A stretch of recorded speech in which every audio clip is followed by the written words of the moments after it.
एक खूबसूरत सा हरा भरा गांव। फसलों की खुशबू से ये गांव महकता था। तो उसी गांव में मनीलाल नाम का एक किसान रहता था। उसकी तो फसलों में जान बसती थी। उसकी दुनिया खेती ही थी। खेतों के बिना जैसे उसकी कोई जिंदगी ही नहीं थी।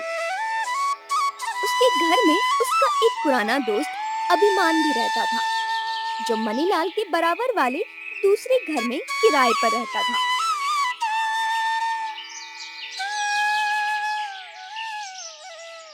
मणिलाल, तुम इतनी मेहनत करते हो, कभी आराम भी कर लिया करो। अरे अभिमान भाई, अभी आराम करने के दिन नहीं है। यही उम्र है कमाने की, ताकि हमारे बच्चों को बड़े होकर कोई तकलीफ ना हो। बात तो तुम सही कह रहे हो मणिलाल। मेरी भी नौकरी लगी है। उसके बाद मैं तुम्हारा पिछले 1 साल का किराया भी चुका दूंगा और बच्चों को भी कुछ सहूलियत हो जाएगी।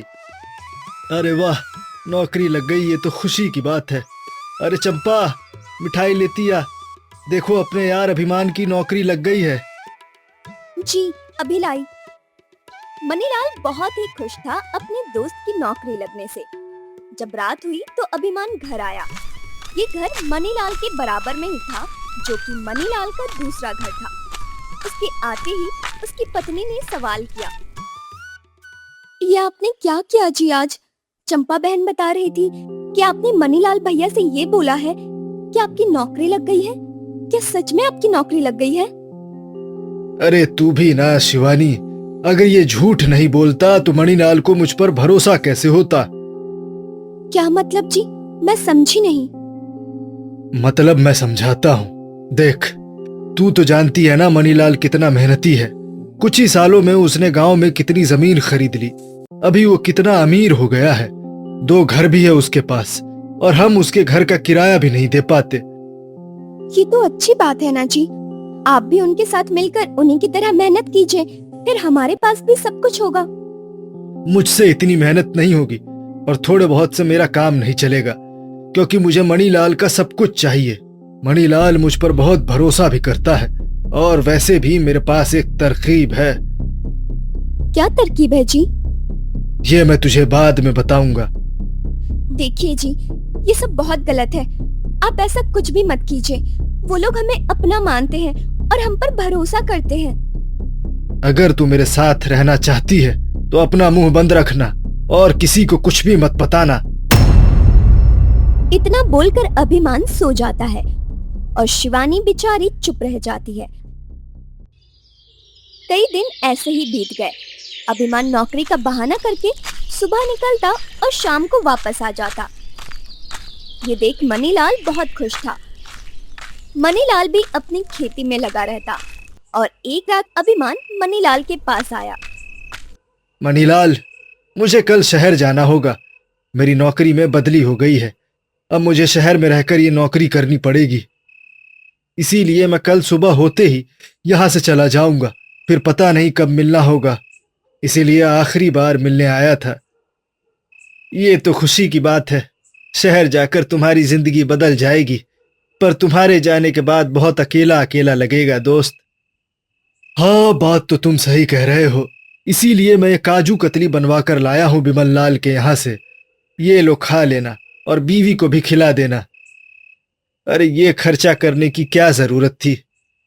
ये लो, तुम तो मेरे हाथ से ही खा लो। इतना बोल अभिमान अपने हाथ से काजू कतली का एक टुकड़ा मनीलाल को खिला देता है। फिर वो मिठाई मनीलाल को देकर चला जाता है। मनीलाल अपनी पत्नी को वो मिठाई खिला देता है, और उसे खाते ही दोनों को उबासी आने लगती है, और थोड़ी ही देर में वो दोनों सो जाते हैं। उधर अभिमान घर से निकलने लगा तो उसकी पत्नी ने उसका रास्ता रोक लिया। आधी रात को कहाँ जा रहे हैं जी? कुछ तो है जो चल रहा है आपके दिमाग में। अभी मुझे जाने दे, तुझे आने के बाद सब कुछ बताऊंगा। नहीं, जब तक आप मुझे सच नहीं बताएंगे मैं आपको नहीं जाने दूंगी। ठीक है, फिर सुन। मैंने मनीलाल को बोला है कि हम लोग शहर जा रहे हैं। मेरी नौकरी शहर में पक्की हो गई है। इसी बहाने मैंने उन्हें काजू कतली में नींद की दवाई मिलाकर पूरे परिवार को खिला दी। अब मैं जा रहा हूँ अपना आखिरी दांव चलने। ये आप बहुत गलत कर रहे हैं जी। उन बेचारों के साथ इतना बड़ा धोखा करना गलत है। जैसा मैं कहता हूँ वैसा कर, समझी? वरना तो मायके वापस भेज दूंगा तुझे। ये सुनकर शिवानी डर कर अपना सिर झुका लेती है और अभिमान मनीलाल के घर की तरफ चल देता है। धीरे से वो अंदर जाता है। देखा सब सोए हुए थे। उसने अपने कपड़ों में छुपाए कागज निकाले और सोए हुए मनीलाल के पास जाकर उसका अंगूठा पकड़ा और उन कागज पर उसका अंगूठा लगा दिया। फिर उसकी उंगली से वो नीली रोशनी साफ की, कागज छुपाए और चुपके से घर से निकलने लगा। इससे पहले वो घर से निकलता तभी वहां रखे मटके से वो टकरा गया, जिससे मनीलाल की पत्नी की आंख खुल गई। कौन है इतनी रात को? ये सुनकर अभिमान घबरा जाता है और तेजी से भाग जाता है। लगता है बिल्ली होगी, रात भर परेशान करती रहती है। सो ही जाती हूँ। चंपा भी सो जाती है। सुबह को जब मनीलाल की आंख खुली तो वो हैरान रह गया, क्योंकि 2-3 लोग जो गांव के गुंडे थे वो दरवाजा बजा रहे थे। मनीलाल ने दरवाजा खोला। क्या हुआ? तुम लोग ऐसे सुबह सुबह दरवाजा क्यों बजा रहे हो? पवनदीप हूं मैं। पूरा गांव मेरे नाम से डरता है। जानता नहीं मुझे? आज से तेरे दोनों घर, तेरी सारी जमीन, खेत, फसल सब मेरा हो गया। ये क्या बोल रहे हो? मेरी जमीन, मेरा घर मैं तुमको क्यों दूंगा? ये मेरी पूरी जिंदगी की कमाई है। देखो, कागजों पर तुम्हारा अंगूठा लगा है। तेरे आदमी ने पहले से ही मुझसे बात करके रखी थी। उसने मुझे तेरी सारी जमीन और दोनों घर बेच दिए हैं और बदले में मैंने पूरा पैसा दिया है। अब निकलो यहाँ से। ये सुनकर जैसे मनीलाल के पांव तले जमीन ही खिसक जाती है और कुछ ही देर में पवनदीप के आदमी मनीलाल और उसकी पत्नी को घर से निकाल देते हैं।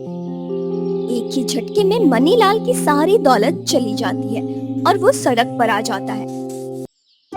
उधर अभिराम अपनी पत्नी को लेकर शहर के लिए निकल चुका था और उसके पास एक पोटली में वो पैसे भी थे जो उसने पवनदीप से लिए थे मनीलाल की जमीन के बदले। वो बस में बैठे हुए थे। मैं अभी भी कह रही हूँ जी, आपने जो भी किया बहुत गलत किया है। अरे गलत नहीं, सब सही है। वहाँ मनीराम को कुछ पता भी नहीं चला और इधर हम लोग अमीर हो गए। अब शहर में जाकर ऐश से अपना जीवन बिताएंगे। सफर करते करते अभिराम और उसकी पत्नी की आंख लग जाती है। तभी एक चोर चुपके से वो पोटली उठाकर भाग जाता है।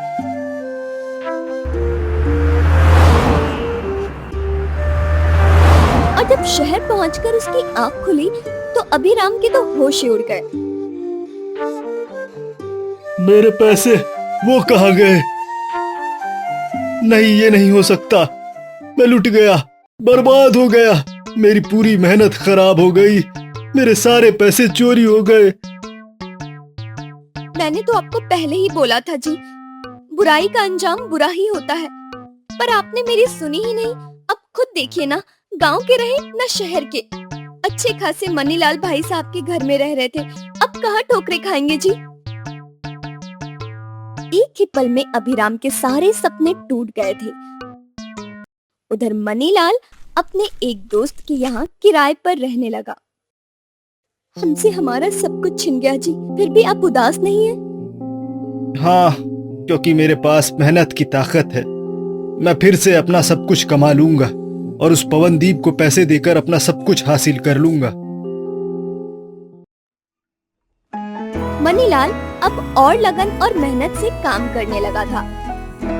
देखते ही देखते 1 साल बीत गया। इस 1 साल में मेहनत करके उसने खेती करके एक जमीन खरीदी और उस पर खेती करने का सोचने लगा।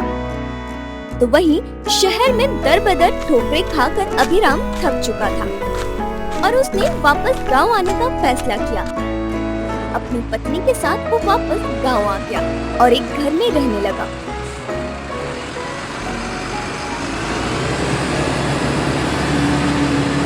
अब वापस यहाँ क्यों आए हैं जी? इस 1 साल मैंने इतनी मेहनत की है, पेट भरने के अलावा मैं कुछ नहीं कर पाया। मुझसे अब और मेहनत नहीं होगी। अब मेरे पास एक ही तरकीब है जिससे मुझे मेहनत भी नहीं करनी पड़ेगी और पैसे का मालिक भी मैं बना रहूंगा। आपकी कामचोरी और इन तरकीबों ने ही आपको बर्बाद करके रखा है। आप कभी नहीं सुधरेंगे। अगले दिन अभिराम मनीलाल के पास जाता है। अभिराम को देख मनीलाल बहुत खुश हो जाता है।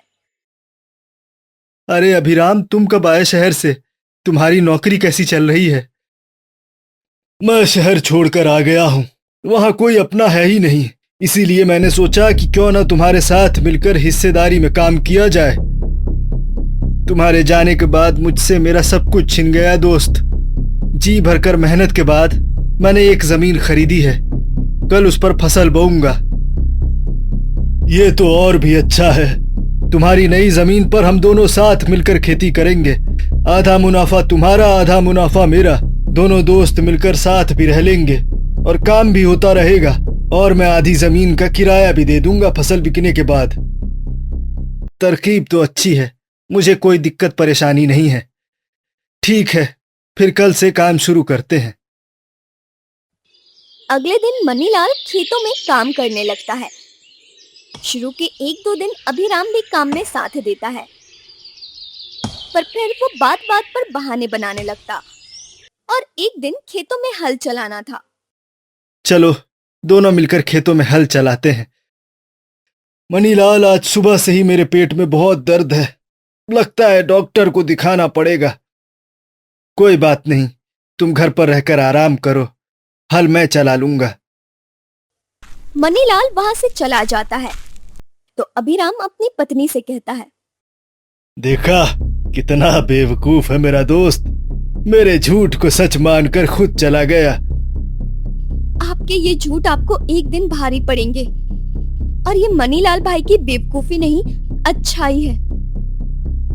अभिराम की पत्नी हर बार अभिराम को समझाती रही, पर जब भी खेतों में कोई काम होता तो अभिराम कोई ना कोई बहाना बनाकर टाल देता और सारा काम मनीलाल खुशी खुशी कर लेता। देखते ही देखते वो जंगल फसल से हरा भरा हो गया और वो दिन जिस दिन फसल काटनी थी, दोनों दोस्तों ने मिलकर फसल काटी और बेच दी, जिसके बदले बहुत सारा पैसा आया। वो पैसा देख अभिराम बहुत खुश हो जाता है। इतना सारा पैसा? लाओ, ये पैसा मैं रख लेता हूँ, हम इसे कल बांट लेंगे। नहीं अभिराम, मुझे ये पैसा अभी बांटना है। आधा आधा तो हमारा हिस्सा हो गया और तुम्हारे हिस्से में मेरा किराया भी दे दो। मैं इन पैसों से पवनदीप से अपना एक घर खरीद लूंगा ताकि मेरी पत्नी को किराया पर न रहना पड़े। ये सुनकर अभिराम को गुस्सा आ जाता है। तो मैंने तुम्हें ऐसा करने से कब मना किया? अभी मेरी पत्नी की तबीयत खराब है, मुझे उसे लेकर अस्पताल जाना है। तब तक ये पैसे मैं रख लेता हूँ, हम दोनों कल मिलकर बांट लेंगे। अभिराम को गुस्से में देखकर मनीलाल चुप हो जाता है और अभिराम की बात मान लेता है। अगले दिन मनीलाल अभिराम के घर जाता है और पैसे मांगता है। पैसे? कौन से पैसे? अरे उन पैसों से तो मैंने तुम्हारा घर पवनदीप से खरीद लिया है। अब वो घर तुम्हारा नहीं मेरा है, और तुम्हारी जमीन उसे भी मैंने पहले की तरह धोखे से अपने नाम करवा लिया है और उस पर काम करने को मैंने एक नौकर छोड़ दिया है। अब तो मैं ठाठ से जीऊंगा, वो भी बिना काम किए। इसका मतलब मेरी जमीन और घर छीनने वाला कोई और नहीं, तुम ही थे, मेरे अपने दोस्त। हाँ, और अब तुम्हारे पास कुछ भी नहीं बचा है। चलो निकलो यहाँ से। ये सुनकर मनीलाल की आंखों में आंसू आ जाते हैं। जिस दोस्त पर उसने आंख बंद करके भरोसा किया, उसी दोस्त ने उसे इतना बड़ा धोखा दिया था। अब मनीलाल के पास कुछ नहीं बचा था, ना ही एक भी पैसा, ना ही घर, ना जमीन। और हिम्मत वो तो टूट चुकी थी।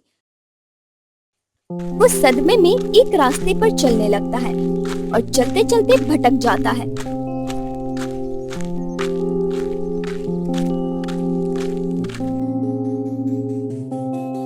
अब मेरे पास कुछ भी नहीं बचा कि मैं अपनी पत्नी को 2 वक्त का खाना भी दे सकूं।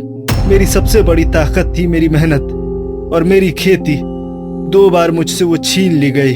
अब ना तो मैं किसी पर भरोसा कर पाऊंगा और ना ही मेहनत कर पाऊंगा। मेरा अब सबसे भरोसा उठ गया है।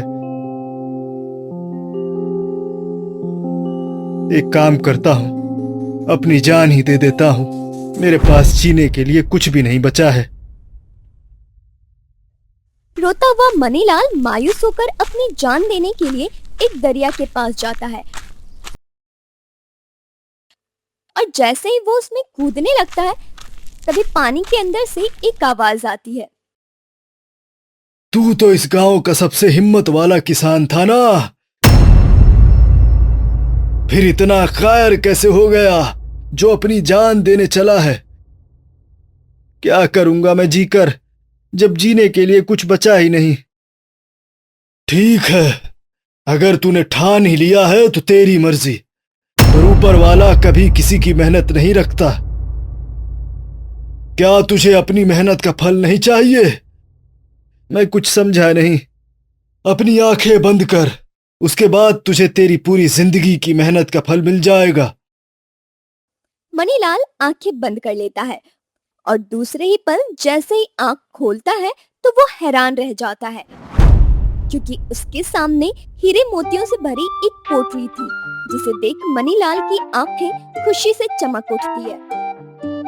ये इतनी सारी दौलत, ये तो मेरी पूरी जिंदगी की कमाई से भी ज्यादा है। हे भगवान, तेरी सीमा अपरंपार है। अभिराम ने जो मुझे ठगा, मुझे धोखा दिया, ये तूने मुझे उसके बदले दिया है, ताकि मुझ जैसा कोई भी किसान मेहनत करने से पीछे न हटे।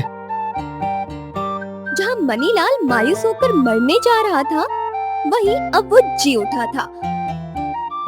वो सबसे पहले पवनदीप के पास गया और उससे अपनी जमीन और दूसरे घर के बदले डबल कीमत देकर अपनी सारी जमीन को, जो उसने बरसों की मेहनत से कमाई थी, सारी वापस ले ली। फिर उसने पुलिस को अभिमान को पकड़ने को बुला लिया। तुम्हें क्या लगा तुम अपनी चालाकी से मेरी रोजी रोटी छीन लोगे? अरे वो सब भगवान के हाथ में है। देख, मैंने जो भी खोया था तेरी वजह से, वो सब मैंने हासिल कर लिया और अब तुझे तेरे किए की सजा मिलेगी। पुलिस? नहीं नहीं, मनीलाल मुझे माफ कर दो। मैं लालच में आ गया था, मुझसे बहुत बड़ी गलती हो गई। एक मौका दे दो मुझे, मेरी गलती सुधारने का एक मौका दे दो। मैं तुम्हारे पैर पड़ता हूँ। मुझसे मेरा सब कुछ छीन लिया, उसके लिए तो मैं एक बार तुमको माफ भी कर दूं, पर तुमने एक दोस्त का दोस्ती से भरोसा उठाया है, उसके लिए मैं तुम्हें कभी माफ नहीं करूंगा।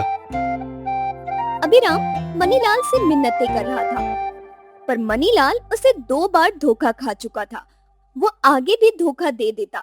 अब मनीलाल के पास अपना घर, अपनी जमीन और ढेर सारी दौलत थी।